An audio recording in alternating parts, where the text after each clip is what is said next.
চিনবে না, দলের কর্মী তার নেতা চিনবে না, নেতা তার কর্মীরা চিনবে না, বন্ধু বন্ধুরে দেখে পালাবে। এই কঠিন মুহূর্তে সূর্যটা মাথার কাছে চলে আসবে, জমিনটা তামার জমিন হবে।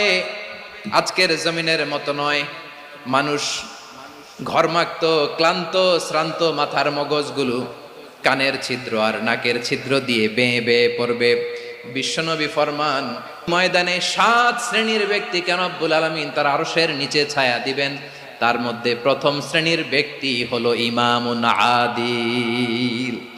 ইমামুন আদিল, ন্যায়পরায়ণ শাসক, যে ইনসাফের সাথে বিচার করে, যে জাস্টিস সমাজে সার্ভ করে, যে সুশাসন নিশ্চিত করে, ওই ইমামুন আদিল। আদিল শব্দটা বুঝছেন না? ইন্নাল্লাহা ইয়া'মুরু বিল আদল। পাইছেন? আদিল। 7 শ্রেণীর ব্যক্তিকে আল্লাহ